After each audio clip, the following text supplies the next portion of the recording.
আসসালামু আলাইকুম ওয়া রাহমাতুল্লাহি ওয়া বারাকাতুহু। আলহামদুলিল্লাহি ওয়াহদা ওয়াসসালাতু আলা মান লা নাবিয়্যা বা'দা ওয়া আলিহি ওয়া আসহাবিহি আজমাইন, আম্মা বা'দ। আউযু বিল্লাহি মিনাশ শাইতানির রাজিম। বিসমিল্লাহির রাহমানির রহিম। আলাম তারা কাইফা ফাআলা রাব্বুকা বিআসহাবিল ফিল আলাম ইয়াজআল কাইদাহুম ফি তাদলিল। সম্মানিত মুসলিম ভাই ও বোনেরা, আত-তাওহীদ আল ইসলামিক মিডিয়ার পক্ষ থেকে আপনাদেরকে জানাই অভিনন্দন। নিয়মিত দাস হাদিসের বাংলা অনুবাদ এই বিষয় নিয়ে আজকে আপনাদের সামনে উপস্থিত হয়েছি।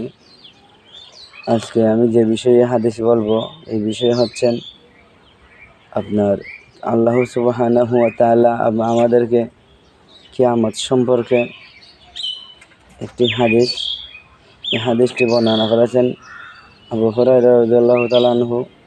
আবু হুরায়রা রাদিয়াল্লাহু তাআলা আনহু হাদিসটি এভাবে বর্ণনা করেন।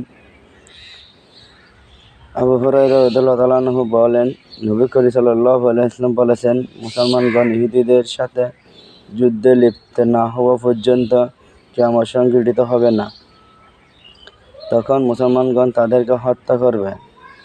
ওই সময় ইহুদীদের পাথর এবং গাছের আড়ালে লুকিয়ে আত্মগোপন করবে।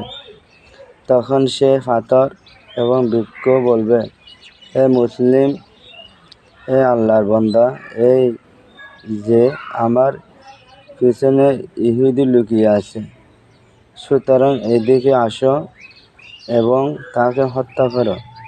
তবে গারক নামক বৃক্ষ ব্যতীত, কেননা এই বৃক্ষ হচ্ছে ইহুদিদের বৃক্ষ। হাদিসটি মিশকাত এবং মুসলিমে 5180 নম্বর হাদিস। আসসালামু আলাইকুম।